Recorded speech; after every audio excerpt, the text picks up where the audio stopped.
Friends మీరు బాగున్నారా? నేనైతే బాగున్నాను. ఈరోజు సేమియా పాయసం తయారు చేసుకుంటాను. ఇదిగో పావు కేజీ సేమియా తీసుకున్నాను. ఇదిగో పావు లీటర్ పాలు తీసుకున్నాను.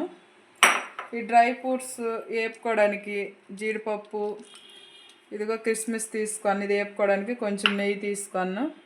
ఈ పాయసం రెడీ అయ్యాక దానికి తగ్గట్టుగా పావు కేజీ షుగర్ తీసుకున్నాను. ఇప్పుడు పాయసం ఎలా తయారు చేసుకోవాలో ఇప్పుడు వీడియోలో చూపిస్తాను, చూడండి. ఇదిగో స్టవ్ ముందు వెలిగించుకొని ఇదిగో బాండి పెట్టుకొని ఇప్పుడు నెయ్యి వేస్తాను. ఇదిగో 3 స్పూన్లు నెయ్యి వేసాను. నెయ్యి వేడెక్కాక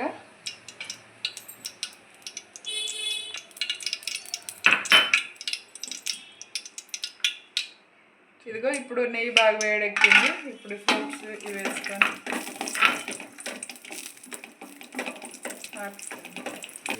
డ్రై ఫ్రూట్స్ ఇప్పుడు బాగా వేగిపోను. ఇప్పుడు తీసుకుందాం ఇంకొక బాండీలో.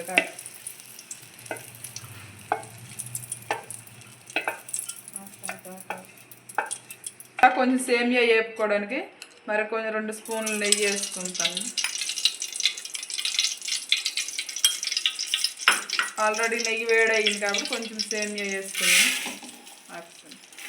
ఇప్పుడు సేమియా బాగా ఇదిగో బ్రౌన్ కలర్గా వేగిపోయింది. ఇది ఇప్పుడు పక్క తీసుకొని ఇప్పుడు పాయసం రెడీ చేసుకోవడానికి ఒక బౌల్ పెట్టుకుందాం. ఇదిగో ఇప్పుడు పాయసంకి పావు లీటర్ పాలు తీసుకుని పాలు బాగా వేడెక్కాక అప్పుడు సేమియా మళ్ళీ ఎలా చేద్దాం తయారు చేద్దాం. ఇప్పుడు ఇదిగో పాలు బాగా వేడెక్కేవి. ఇప్పుడు ఇందులోనే మనము సేమియా వేసుకుందాం. ఇదిగో సేమియా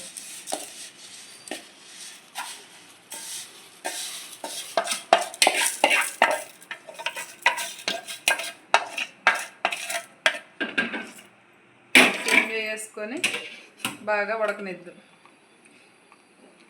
సేమియా బాగా ఈ పాలులోన చక్కగా ఉడికిపోతే రెడీ అయిపోద్ది. మనకి దగ్గరికి వచ్చింది.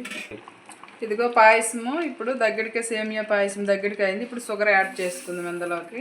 ఇప్పుడు షుగర్ యాడ్ అయ్యాక షుగర్ బాగా కరిగిద్దాం. షుగర్ బాగా కరిగితే ఇదిగో సేమియా పాయసం చాలా అంటే చాలా బాగా కనబడుతుంది. చూడండి ఫ్రెండ్స్, మీరు కూడా ఈ పాయసం తయారు చేసుకొని మీరు ఒక చుట్టూ చూసాక ఒక చుట్టూ నాకు లైక్ చేయండి, షేర్ చేయండి, కామెంట్ చేయండి, సబ్స్క్రైబ్ చేయండి. మీకు ఏదైనా డౌట్ ఉంటే నాకు మీరు కామెంట్ రూపంలో తెలియచేయండి. నాకు కానీ మీరు కామెంట్ చేస్తే దీనికోసం నేను మళ్ళీ చేసి మీకు చూపిస్తాను. ఇదండి ఇప్పుడు జీడిపప్పు, కిస్మిస్ ఇవన్నీ అందులో వేసుకున్నాము. ఇదిగో పాయసం ఇప్పుడు రెడీ అయిపోయింది. పాయసం ఎలాగుందో ఒకసారి చూడండి. చాలా అంటే చాలా బాగుంటుంది. చూడండి. ఇదిగో ఇప్పుడు మనం తయారు చేసుకున్న పాయసం ఒక చుట్టూ ఇది చూడండి. చూసి ఒక చుట్టూ మీ ఇంట్లో కూడా చేసుకొని ఒక చుట్టూ ఇది ఫ్రెండ్స్ ఇది చూడండి పాయసం ఎలాగుందో చుట్టూ మీరు కూడా చేసుకొని టేస్ట్ చేసి